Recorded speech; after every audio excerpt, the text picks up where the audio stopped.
Hi, everyone. Thank you all for joining us for today's Future of Neuroscience panel. My name is Matt Weinstein, and I am the Associate Vice President for Alumni and Constituent Engagement. I know that this has been an extremely difficult time for all of us, to different degrees and at different levels. However, as you already know, one of the characteristics that makes us Tartans is our intellectual curiosity and our passion to acquire knowledge, no matter the issue we are trying to better understand. And this is why we are bringing and will continue to bring our exceptional faculty directly to you. It is a reminder that CMU's excellence in bold interdisciplinary research, which is solving our society's issues, transforming our world, and enriching the lives of people everywhere. So again, thank you for taking the time and for joining us. And now I am pleased to introduce Barbara Shin Cunningham, who will be kicking off today's Future of Neuroscience panel. Professor Shin Cunningham is the George A. and Helen Dunham Cowan Professor of Auditory Neuroscience at CMU, Director of CMU's Neuroscience Institute, co-director of the Center for Neural Basis of Cognition, and a professor of the Neuroscience Institute, Psychology, Biomedical Engineering, and Electrical and Computer Engineering. Her innovative research in auditory neuroscience uses behavioral, neuroimaging, and computational methods to understand auditory processing and has been recognized by the Alfred P. Sloan Foundation, the Whitaker Foundation, and the Vannevar Bush Fellows Program. Barb, thank you so much for joining us to share your work and to lead our panel discussion this afternoon. I now turn the screen over to you. Thanks a lot, Matt. It's a real honor to be here, and it's a real honor to be part of the Tartan community. And I want to thank everybody who's out there for taking the time to go all the way over to your computers and to join us. I wish it could be in person, and I look forward to a day when that is how we do meet. But I am Barbara Shin Cunningham, the founding director of the new Neuroscience Institute at CMU. And what I'm going to do today is tell you why CMU is poised to create a unique CMU brand of neuroscience that will revolutionize the field. I came to CMU a year and a half ago because I believe that the core intellectual strengths of CMU, machine learning, computation, artificial intelligence, engineering, computer science, and psychology, these are exactly what the field of neuroscience needs. The Neuroscience Institute is building an interdisciplinary community that leverages CMU's core strengths to build tools that accelerate brain research and to unravel how neural computations support behavior. Based on this deep understanding that we are going to develop, we will then create new technologies and therapies that can fight neurological diseases. These same innovations, though, could even augment how neurotypical people interact with the world of the future. The foundations of neuroscience research at CMU can be traced back to some of our most creative faculty from the last century.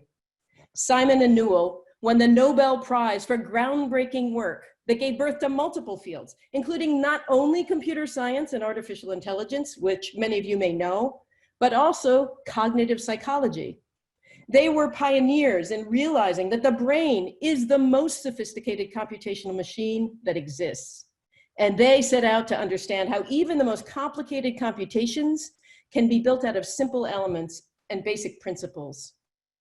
I'm going to tell you about Jay McClelland.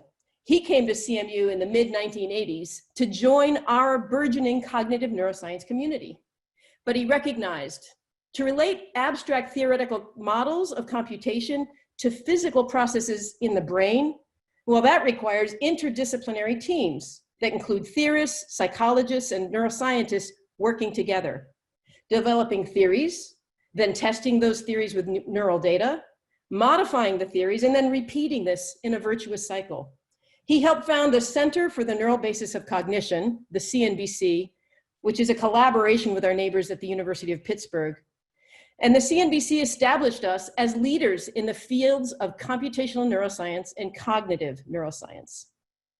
Over the subsequent 20 years, the scale of the models and the data sets used in brain search has just grown and grown and grown. And trust me, it's going to keep growing. This is a necessity if we're going to understand the computational engine that is the brain. This image, for instance, it shows the web of the physical interconnections within a human brain. These are like the highways that carry information between individual cells or neurons, which are themselves the fundamental computational elements in the brain. It's an incredible machine and full of complexity. Now, 20 years ago, when the CNBC first began, people measured activity in an individual neuron.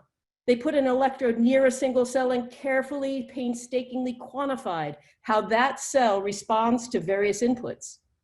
But there's a big remove from that and understanding how it is that your brain allows you to read the morning paper. Later, we've developed better technologies. For instance, electrode arrays, which could measure maybe 100 neurons at a time. Newer approaches of today, though, can even produce measures of thousands of neurons simultaneously, which sounds really impressive, right?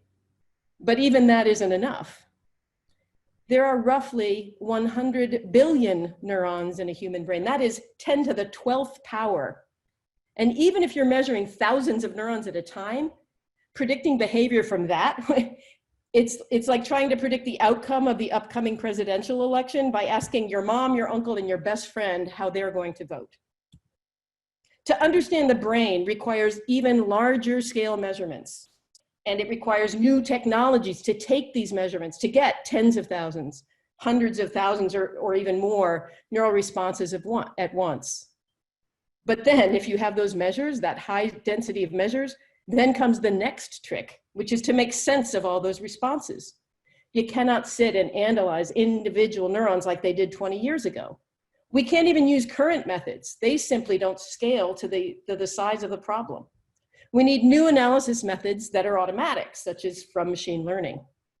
And then we need theories that guide the analyses in order to be able to interpret the results, which can come from computational neuroscience. And really, if you want to realize the benefit of all of that effort, to leverage that new knowledge that we will be producing, we need engineers and technologists and inventors. And think about it. Think about CMU. That is why CMU will be a leader. We are a blend of computer science, machine learning, cognitive neuroscience, computational neuroscience, biology, and engineering. We are a community poised to innovate, poised to revolutionize neuroscience research. That's what drew me to CMU. I want to take a minute just to show you how neuroscience evolved at CMU over the last 20 years. To show you that organically, from the seed sown by Newell and Simon, there grew an interdisciplinary community that, with a little extra nurturing from the Neuroscience Institute, will ensure CMU's place leading the next wave of neuroscience research. 20 years ago, we had a small little network of computational neuroscientists working alongside cognitive psychologists in the CNBC, built around Jay McClellan's vision. And over the years, this community grew and expanded, at first slowly, to include biologists directly studying neurons in animal models. But as time went on, growth accelerated and neuroengineers and neurotechnologists joined in. The array just filled and filled to today, in 2020. We have a rich network of researchers already with multiple clusters of excellence in cognitive neuroscience, in systems neuroscience, and in neuroengineering and neurotechnology. Importantly, because we are CMU, all of these areas are built on a strong theoretical computational foundation. Nearly every university now has neuroscience research programs. Most, honestly, are larger than CMU. We're modest in size and we can't compete in that domain. And while we collaborate with the University of Pittsburgh, which is just across the street, we don't even have a medical school, which is unlike many of our peer programs. So you might think, why CMU? But the key is we are unique. We have a history of anticipating what is next. We have a history of anticipating what's on the edge of possible and making it come true. The Neuroscience Institute evolved naturally out of CMU's intellectual strengths that will drive neuroscience research into the 22nd century. But in addition to these intellectual strengths, we have something else that is even more rare. We have a culture of openness and collaboration. We do not work in silos, but rather across those kinds of traditional boundaries. In fact, our small size helps foster that community and closeness and collaboration. That mix of relevant expertise and innovative culture, that's what sets CMU apart. That is what will allow us to invent new approaches, create new technologies and analysis methods, build comprehensive theories that explain neural computations, and develop devices capitalizing on this knowledge. And the tools and the methods and theories that we develop are what other schools will adopt following our lead. Now you will have a chance to hear some examples of the research going on today at CMU built on our strong computational neuroscience roots. You will hear about cognitive neuroscience, which focuses on understanding the sophisticated processes in the brain that govern human behavior and decision-making. You'll hear about systems neuroscience, which explores how populations of neurons interact to affect perception and action. And you'll finally hear about neurotechnology and neuroengineering, which leverage what we know about the brain to develop devices to improve humanity. So I'm going to introduce our three speakers. You'll first hear from Professor Lori Holt, who's a professor of psychology. She will give you a taste of cognitive neuroscience and leave you marveling at how the brain allows us to function. You'll then hear from Eric Ittrey from biology to give you a flavor of how new technologies and methods are leading to breakthroughs in systems neuroscience. And we'll end with Jana Keinersdorfer, assistant professor of biomedical engineering, at least through this summer. She's heard that she will be becoming an associate professor very shortly. And she will show you examples of neurotechnology and neuroengineering that have real world impact. So I'm going to hand it off to Lori, my colleague, close colleague, and we'll talk to you at the end when we have time for questions and answers. Thank you. Hello there. Thank you so much for being here today. I'm Lori Holt, and I'm a professor of psychology, and I'm a cognitive neuroscientist. So along with many of the others at CMU, I'm in the business of understanding how the brain gives rise to the full richness of human behavior. One side of cognitive neuroscience enterprise is behavior. Technically, everything we humans do is fair game for study by cognitive neuroscience. So imagine one day in the future when we can all go back to a lively party filled with lots of friends. You might listen in on a conversation, recognize a friend's voice. You might remember that you left the front door unlocked at home and try to figure out some new moves on the dance floor. Each of these behaviors, the seeing, the hearing, the thinking, remembering, speaking, moving, are so commonplace that they're unremarkable. But when we really dig into each of them, each is an extremely complex universe to understand. So many of us at CMU have made a career of understanding these behaviors in detail.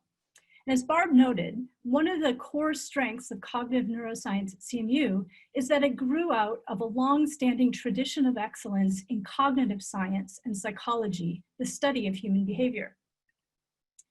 Today, taking behavior really seriously means that CMU psychologists and engineers and computer scientists are working more closely together than ever before.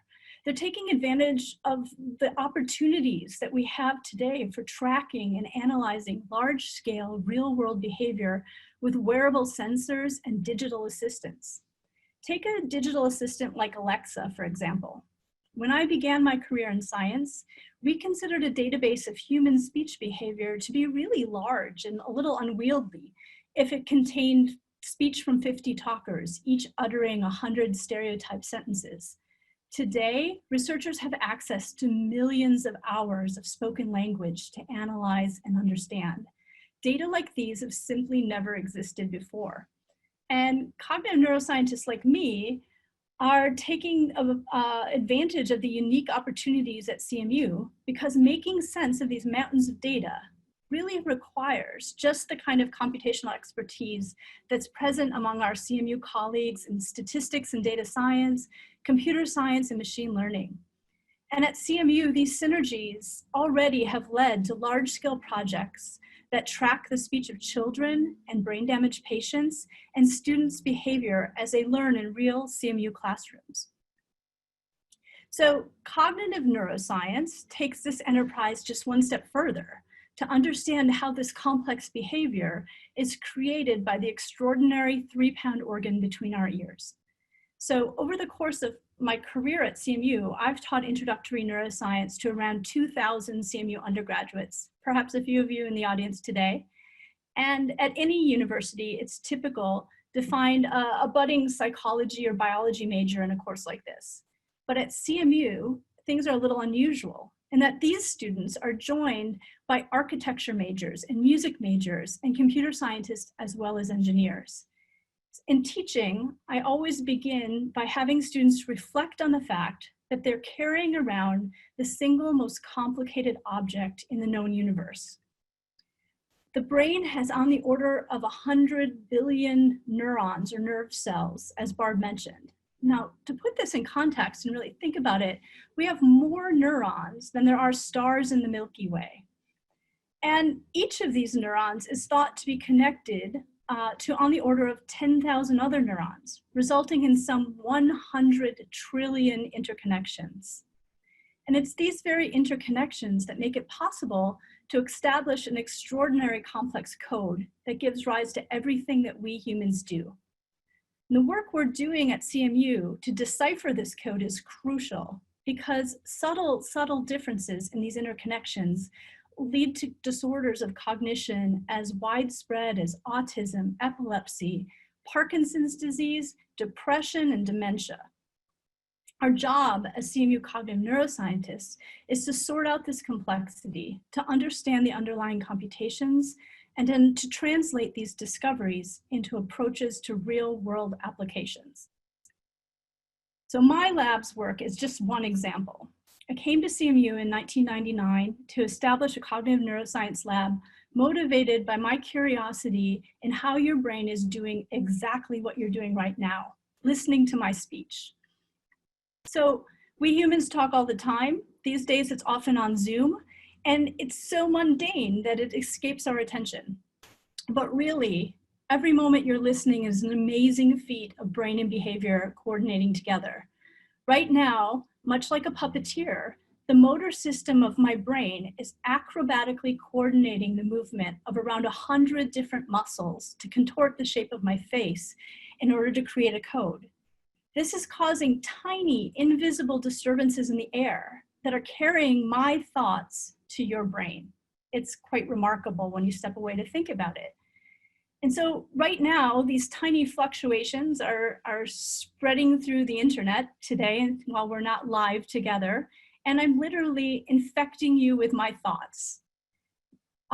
The understanding how it is that the brain can sort out a code from these tiny sound fluctuations and how it's carried by these waves is crucial. The reason is that 1 in 10 Americans experiences a disorder that impacts their ability to listen. In our lifetimes, most of us will ultimately experience difficulties listening in noisy environments like restaurants. But disorders of auditory processing are even more widespread. They're apparent in very diverse disorders like traumatic brain injuries, autism, dyslexia, attention deficit hyperactivity disorder, and Parkinson's disease. But for the brain, listening is not just one process. When we listen, we use attention to zero in on a juicy bit of gossip in a crowded cafe. We use memory to recognize a favorite song from just a few notes. And we learn to become familiar with a ringtone that tells us that our kid is calling. And of course, across development, the listening brain is the foothold for spoken language that we depend upon for everyday communication. So in my lab, we study the diverse human cognitive behaviors and also their breakdown through the lens of listening. Take, for example, this lively party we hope to achieve someday soon, where many sounds happen at once. So we hear music, we hear laughter, there might be a twinkling of a cocktail glass. These sounds, while they're happening in the environment, aggregate together in the air so that the tiny invisible sound wave that reaches your ear carries bits of information about each one of these sources of sound. It's up to your brain, not your ear, to sort out which bit belongs together. So in this way, listening is very much about cognitive processes of attention and learning. And in my lab, we've been working to understand how it is that the brain sorts out this complex problem. So in this research, we're making use of a state-of-the-art facility, the CMU Pitt Bridge Center that opened in 2019. This facility is a strong testament to the enduring cross-institutional neuroscience ties with University of Pittsburgh across the street. As you see here, it was also an incredible feat of engineering. This crane, which was parked on Fifth Avenue to hoist a 35,000 pound magnet 8 stories into the air and then gracefully situate it into the center of Mellon Institute on Fifth Avenue. In my lab, we use this technology to spy on the structure and the activity happening in the listening brain. As participants lie in the scanner, they listen to complex, cluttered soundscapes and listen out for a particular stream of sounds. This is much like listening out for a flute in a larger musical ensemble, or focusing in on your friend's voice in the context of all the chatter happening at a party. In this way, we're able to observe auditory attention in action. What you're seeing here is a map of the listening brain. This brain is painted data. The rainbow here illustrates the brain regions that respond to different frequencies of sound. Low frequencies, like a tuba, would be shown in yellow. High frequencies, like a flute, in orange. The availability of the CMU Pitt Bridge Center for Neuroimaging has made it possible for us to use cutting-edge methods to map auditory attention as it shifts from the frequencies of a tuba's melody to those of the flute's melody in an orchestra, for example. Our work shows that the auditory attention acts a bit like an amplifier. It turns up the gain on regions of the brain processing a specific frequency of sound. And we found that this is apparent even at the earliest stages of processing. What this means is that when you focus your attention on a sound, it literally changes the information that the brain has to work with to direct your behavior. So in this line of work, we've made a surprising discovery. When we encourage listeners to engage auditory attention in a really targeted way, they actually improve. We can train people to become more expert listeners. So I share this project in particular because I think it's uniquely CMU.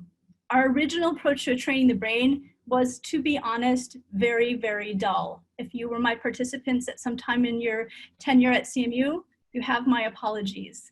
But fostered by generous CMU seed funding, we teamed up with colleagues and students from CMU's Entertainment Technology Center. Together, we built an engaging video game that can deliver auditory attention training from any web browser.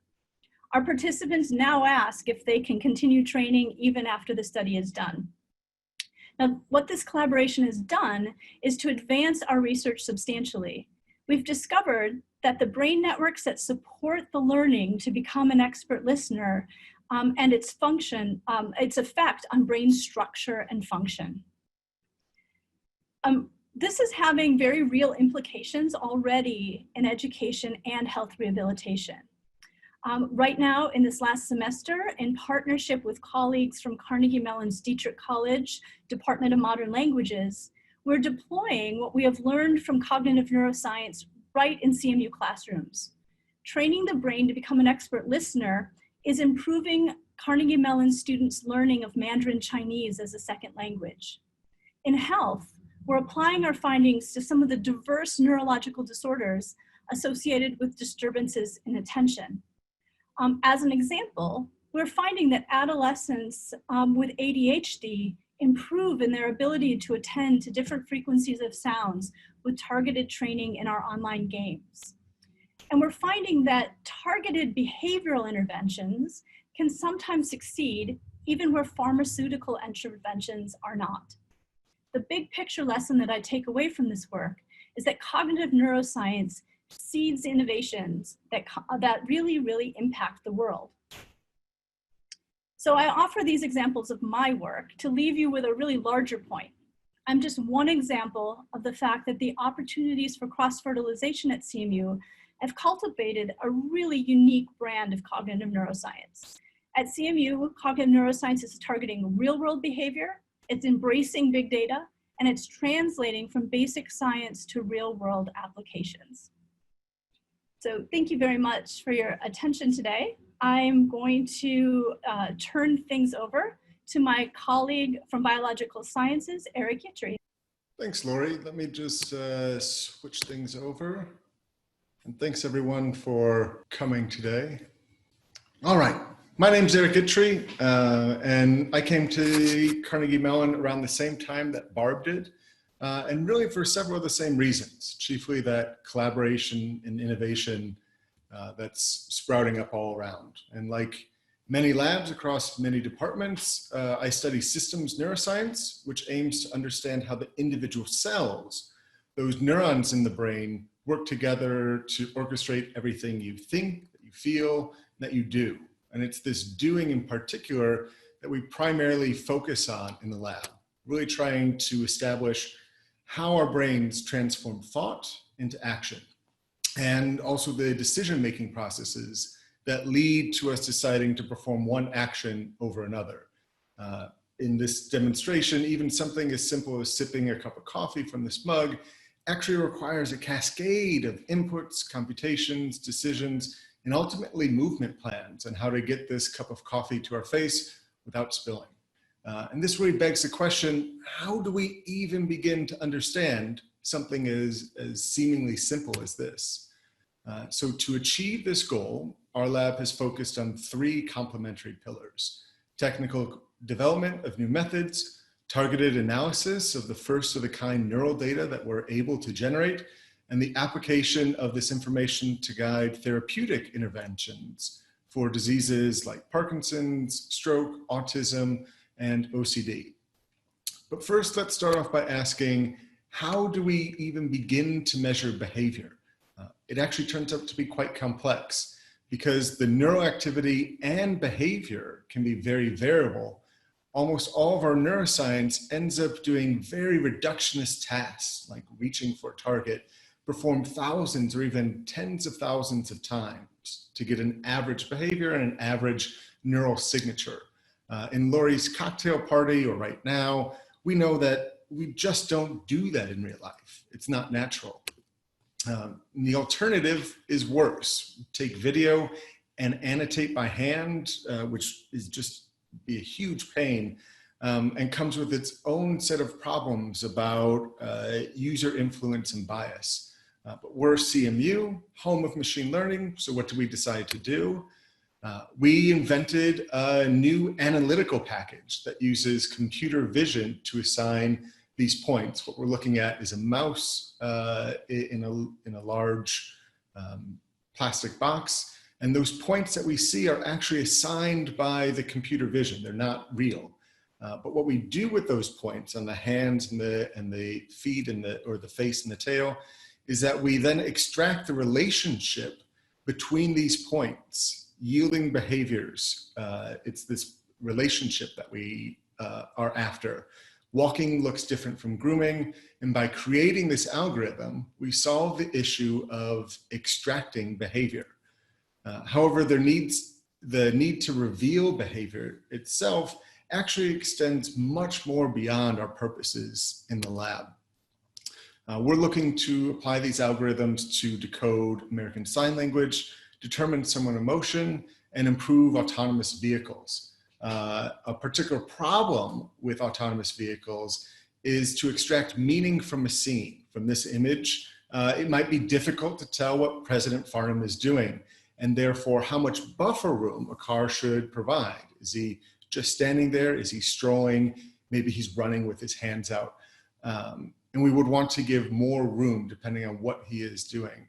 Our software can answer this question and do it in real time. So by extracting the action out of the scene, predicting it, we can prevent accidents.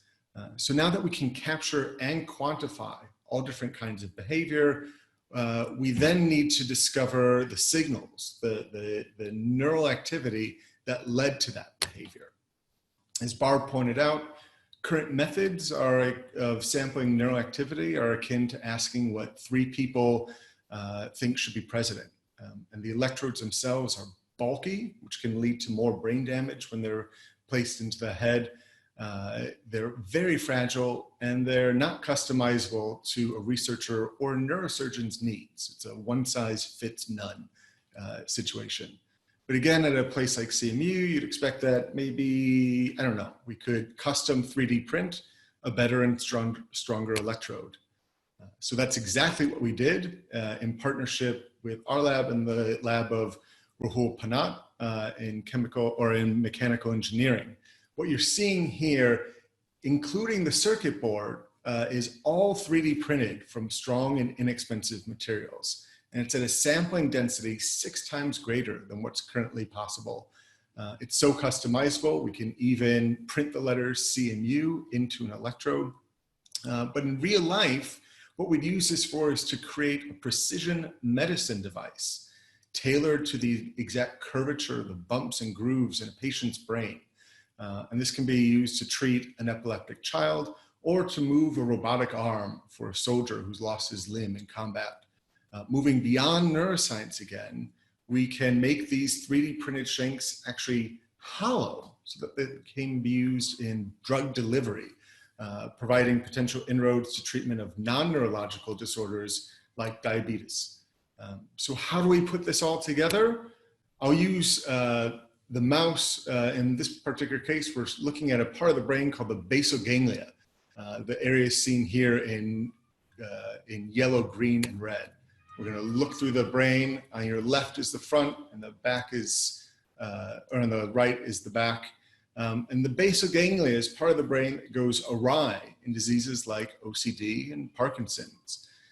Now that we can record densely from multiple areas of the brain, and here in particular, we have the red and the green projections that are different parts of the basal ganglia, we can determine what parts contribute to what behaviors. Then using this inventory of neuroactivity, we can extract out meaningful information.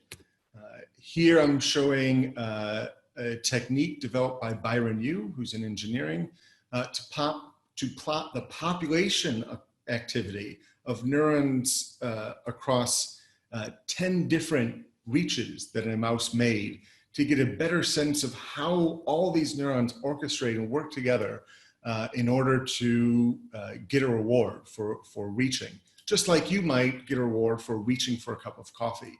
The signal is so robust that we can even use it to predict what the mouse will do a half a second before it's performed.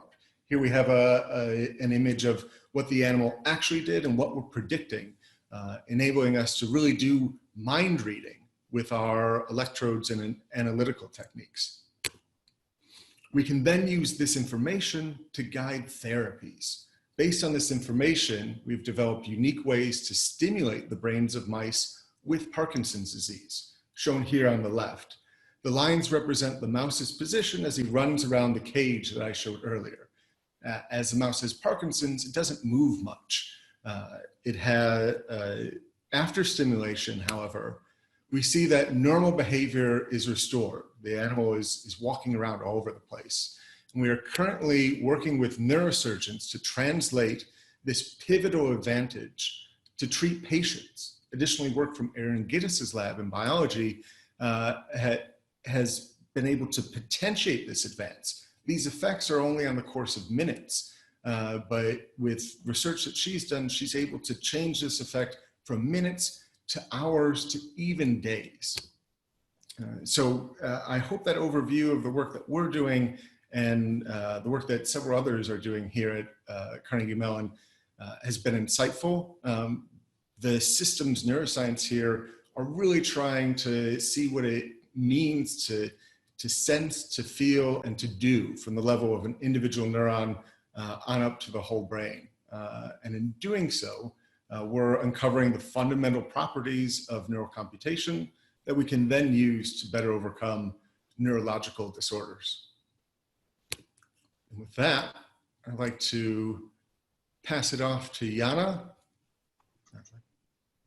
Welcome, everyone. Thank you for joining us. I think we're all kind of sick of Zoom meetings already, but it is great to see the numbers of attendees in this webinar. So it's a great opportunity for me to be telling you a little bit about neurotechnologies within CMU. So my name is Jana Keinersdorf. I'm an assistant professor in biomedical engineering with courtesy in electrical and computer engineering, as well as part of the Neuroscience Institute. And I really want to tell you a little bit about neurotechnologies, neurosensing methods, as well as represent neuroengineering as a whole within Carnegie Mellon. And so I would like to start by saying that there are quite a few neuroengineering projects going on within the biomedical engineering department, as well as the broader Carnegie Mellon community. And some of them include brain-computer interfaces, brain-machine interfaces, neurostimulation methods, such as, for instance, my department head Bin-Hee is doing, applying magnetic stimulation or ultrasound stimulation, trying to enhance neural stimulation, or for neurostimulation, neurorehabilitation. And so that's the image I wanted to show you, which was the top right, for example, is showing neurostimulation methods that my department head is using, Bin-Hee. Bottom left is an idea of something that Pulkit Grover is doing, trying to enhance neurosensing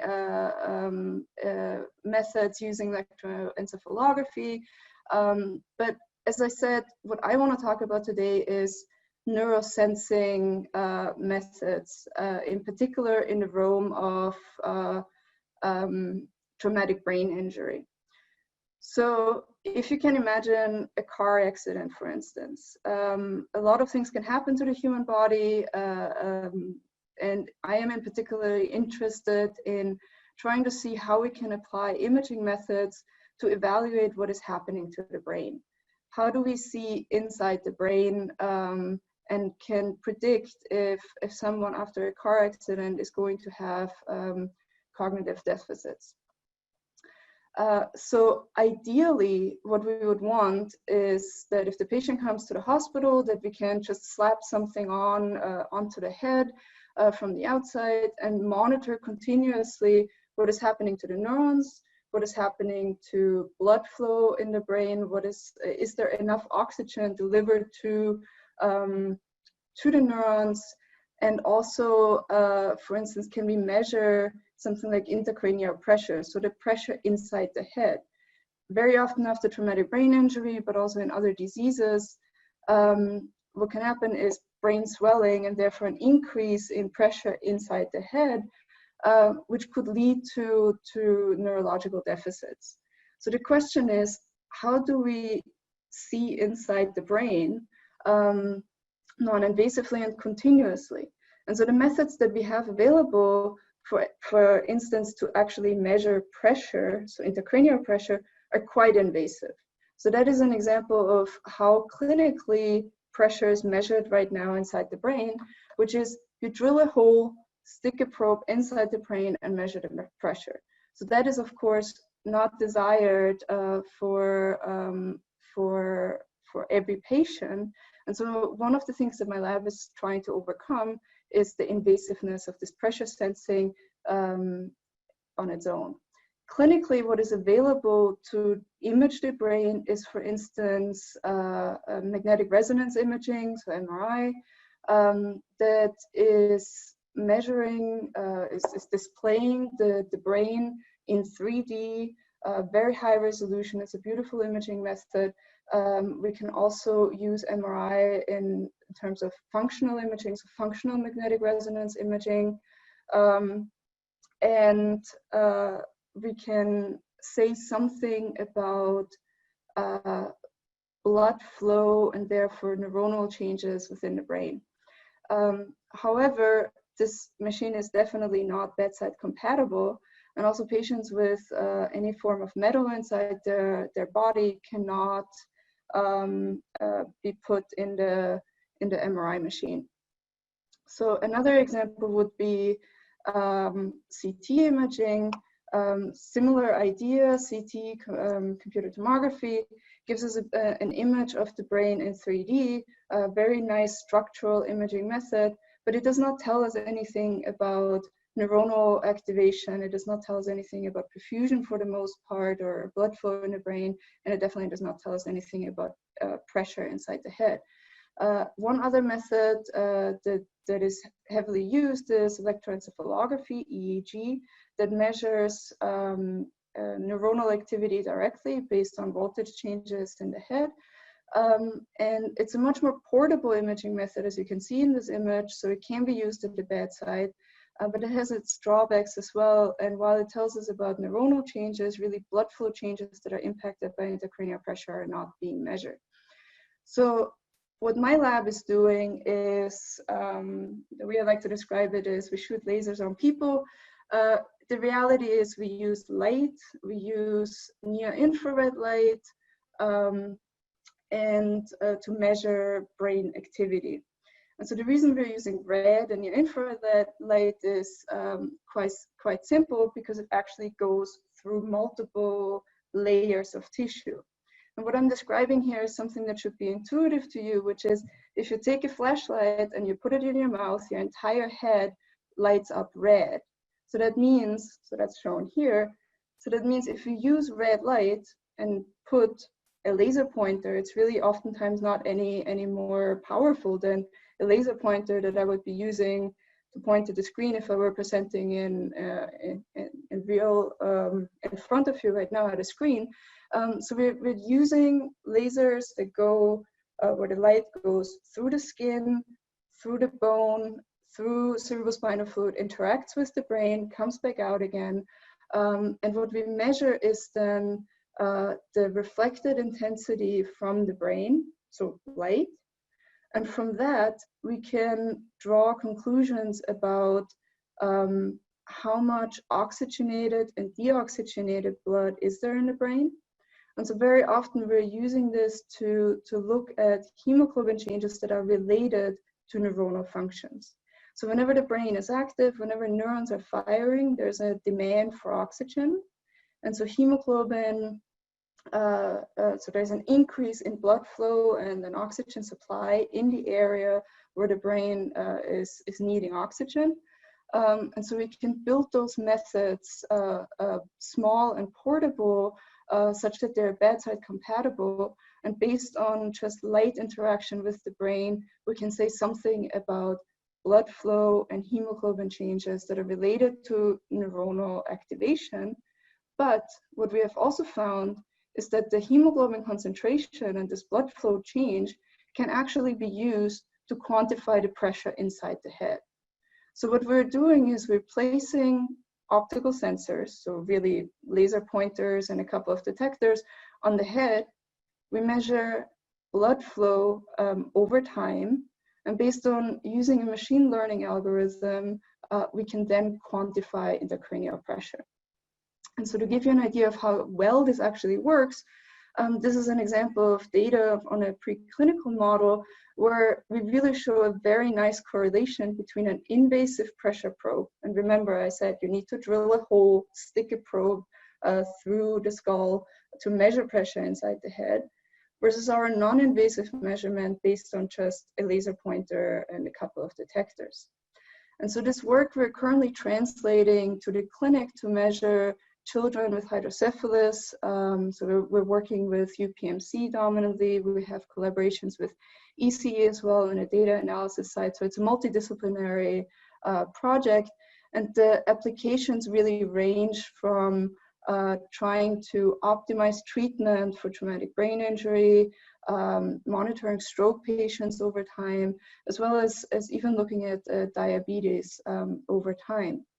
And so the optical sensors that we have can therefore be quite useful in all of those diseases, but everything I've been telling you about is really based on just this general idea of using optical sensors to measure blood flow in the brain that goes hand in hand with neuronal application, neuronal changes. And so the applications of this imaging method definitely go beyond a clinical setting. So for instance, people are using those sensors on campus within psychology to look at the behavior in children over time and see how blood flow changes go hand in hand with development. There is ongoing projects at CMU that look at these optical methods for brain-computer interfaces, as I mentioned, clinical neuromonitoring, and but it could also be used due to ultimately being a small portable imaging method for the most part, for instance, for spaceflight applications. So with that, I would like to thank you for your attention, and I hope I could show you a little bit about all the cool neuroengineering methods that are going on campus. And I'm glad to have had the opportunity to tell a little bit about my own lab. And with that, I would like to bring it back to Barb. The first question I'm going to ask, though, is to Lori. One of the first questions was whether your findings are actually, how far along are they in helping kids listen better? It comes from a parent with 3 kids. All right. Well, first of all, to a parent with 3 kids who's been sheltered in place, well done for being on a webinar today. I'm impressed. We're just about to publish our first paper on an intervention with young adolescent kids who had a period of training with our video game and pre and post test brain imaging to see the differences. And we saw significant results from that. So that's always the first step. I mean, we don't want to suggest or recommend anything to a child, even a video game, that hasn't been, vetted with good, sound scientific background. Similarly, for our educational pursuits, right now we're conducting a kind of randomized trial in CMU classrooms to see if this really does improve the ability to learn a foreign language above and beyond what's already going on in classrooms. And so we do have these games available. We're not at a point scientifically where I can make any promises about that, but we're really hopeful that in the near term, we'll have the kind of scientific evidence to make evidence-based suggestions. Thank you, Lori. There was another question that I'm going to actually take on. It was a question about multisensory processing, not just auditory, and whether multisensory processing could be harnessed to improve performance. And of course, the answer is yes. And even though we don't work in silos, science in general tends to be organized by sensory domain. But for instance, I collaborate very strongly with, I'm an auditory neuroscientist. I collaborate a great deal with Lori. But I also collaborate with vision scientists, and a lot of the work we've been doing is looking at what parts of the cognitive control that Lori mentioned are shared with vision and audition. And it turns out there are a lot. So the focus of attention, normally you're not listening to my voice or looking at my face, you're listening to me, and I'm both something you hear and see. So the senses definitely work together and help each other in communication especially. So sorry, I just had to jump in and be just a moderator for a second. And the little video game that was playing in the background actually kind of hijacks the visual system in order to produce learning in the auditory system. So with only 10 minutes, not a lot of time to go into the details, but like Barb said, we're inherently multisensory creatures. We're taking in information from any source that will help us to guide behavior. Yeah. So there was a question for Jana, and the question is, do you use SPECT, S-P-E-C-T, technology for functional imaging? No, we're not. So that would be, everything we're doing is really focused on the optical imaging, simply because we can bring the instrument to the patient rather the other way around. And so with any of the SPECT, CT, PET, MRI imaging method, the trouble is always you have to bring the patient to the instrument and you get a one-time measurement. Whereas what we're really trying to do is bring the instrument to the patient and just leave it there and continuously monitor during the hospital stay. So for instance, with the kids on hydrocephalus in the Children's Hospital that we're measuring, we typically are trying to measure about 6 hours a day for the entire duration they are there. And so that's really the biggest benefit for us that we see. Great. So Eric, I'm going to throw you the most open-ended of the questions here, I think. I'm going to start with you there, which is what is the biggest unsolved problem in neuroscience? How's that for a question? I mean, that's a big question, but I And you think, only have like 1 minute because we have to get to a few other questions. 25 words or fewer, please.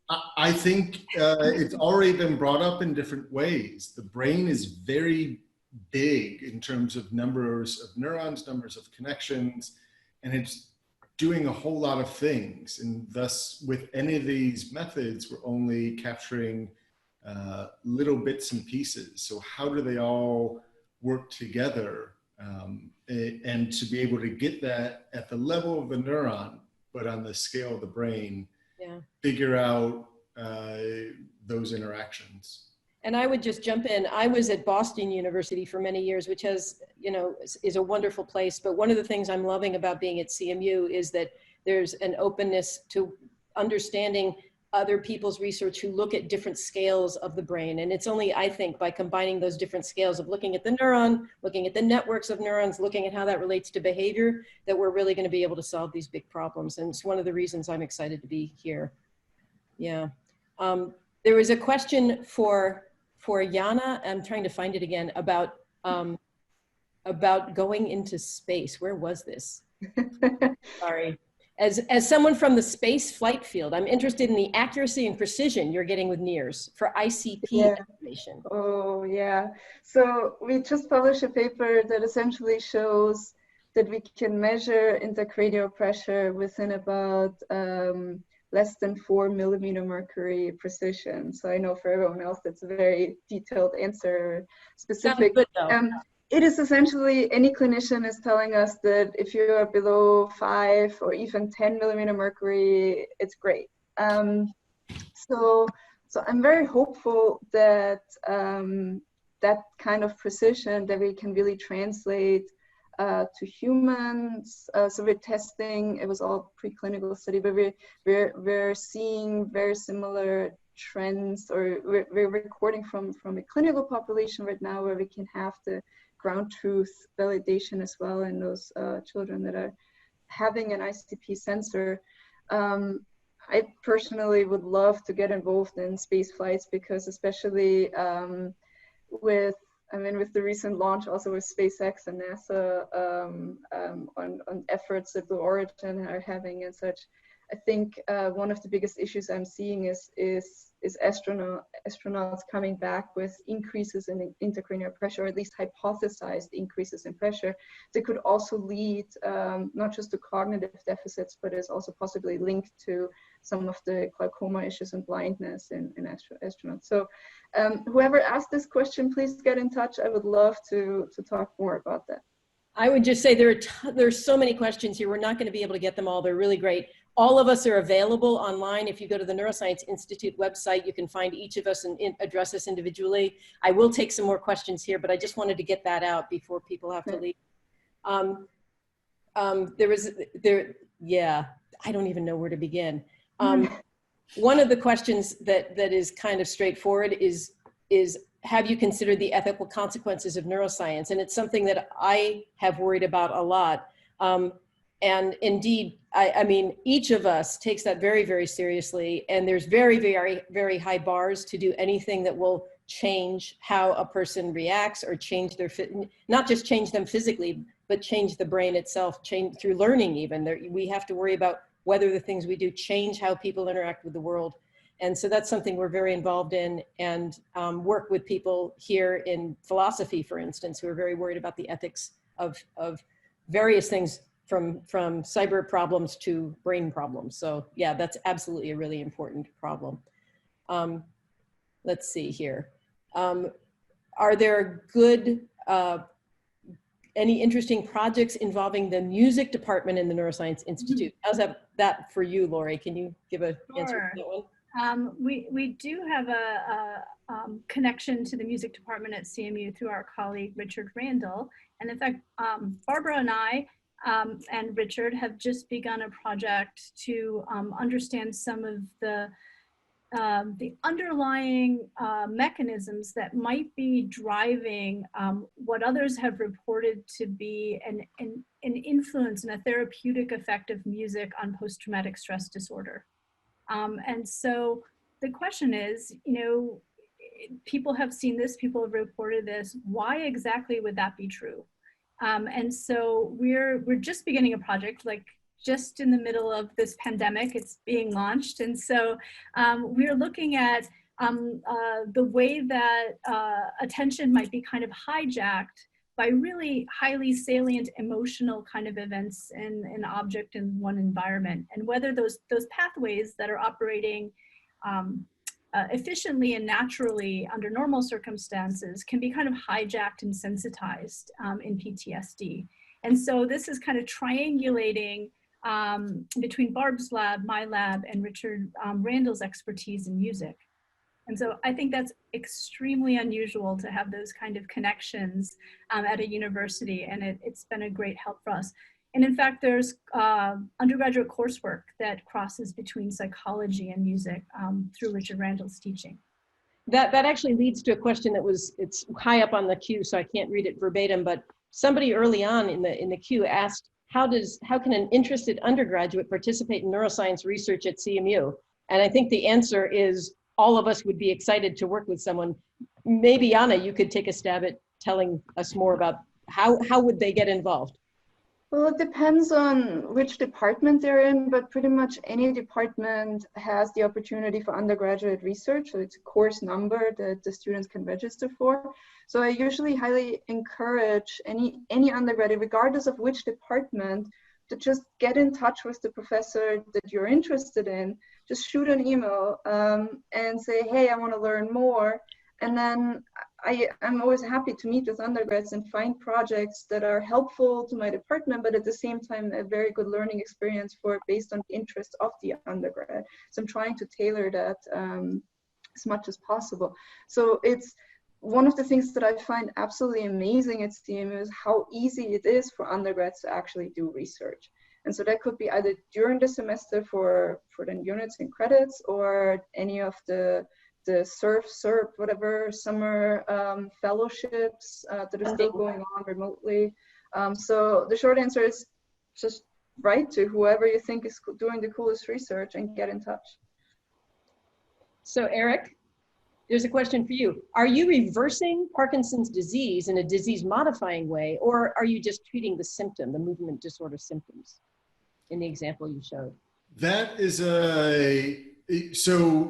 in one sense, we're just treating the symptoms in as much as we are not, the neurodegeneration, unfortunately, is going to continue. But in how we are filling in that gap, we can fill that gap for, and by we, I mean, the field can fill that gap for 5, 10, 15 years, to the point that many of these patients are living normal lives for the duration of the rest of their lives. So we are not curing it, but one of the things we're really trying to get after is to not just mask the symptoms, instead, in essence, inject with current what was missing from the system. So there are a number of questions on here about very specific diseases like autism and what research is going on in autism, what research is going on in Parkinson's and Alzheimer's. And we have various people at the Neuroscience Institute working at different levels of the system to address some of these different diseases. So I'd urge you to reach out to me, and I can hook people up to find out more about the disease that they most want to learn about, rather than trying to address each of those here. There's another set of comments. There are a few people asking Lori for versions of her game because they want to play it. And relatedly, how can people get involved in human subjects research, Lori? They want to know if they have people, if people are interested in getting involved.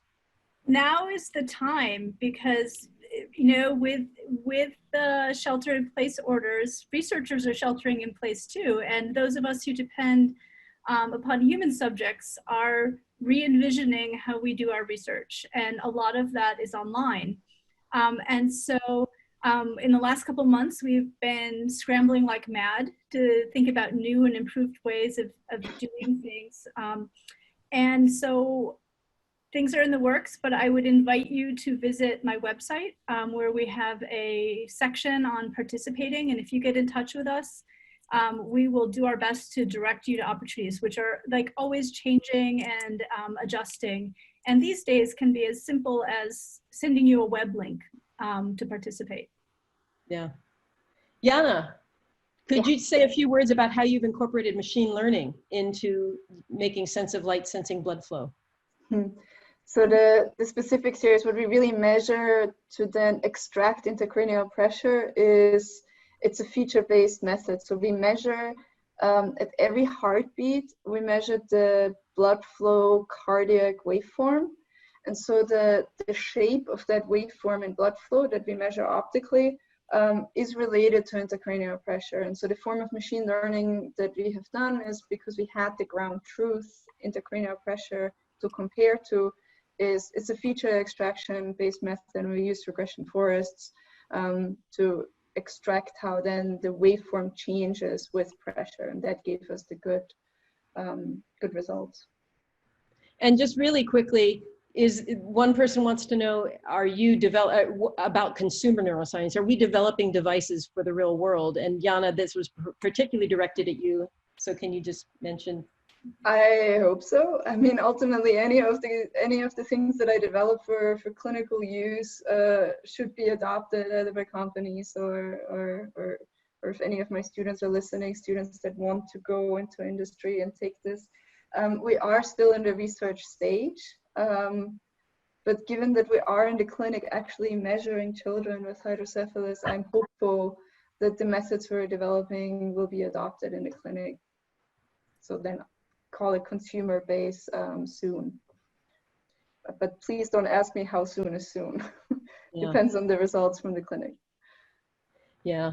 Well, I mean, there are more comments coming in and more questions coming in than they're piling up as we're talking. So we can't keep up. We've already kept people over an hour.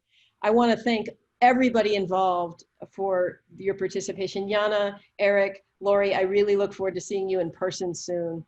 Yes. But I think we're going to have to end there. And like I said, all of us are available. You can reach out to any of us and answer questions. And if it's something about neuroscience that the folks on the panel don't represent, please just reach out to me, and I'm happy to put people in contact with the right folks here.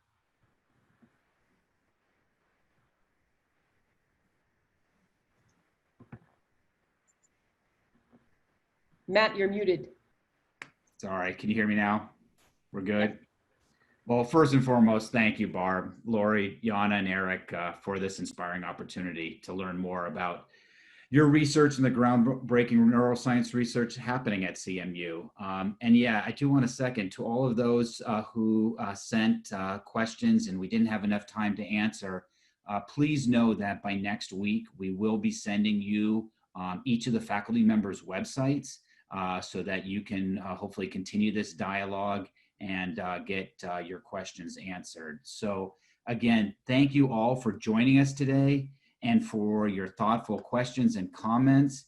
And I do invite you to continue to stay connected and continue to help work for CMU, whether that's through volunteering, whether that's through your philanthropic support, or by just simply being a great ambassador and advocate for the university in your community and in your neighborhood. So thanks again. I appreciate all of the faculty for your participation and giving us your time, and enjoy the weekend. Take care, everybody.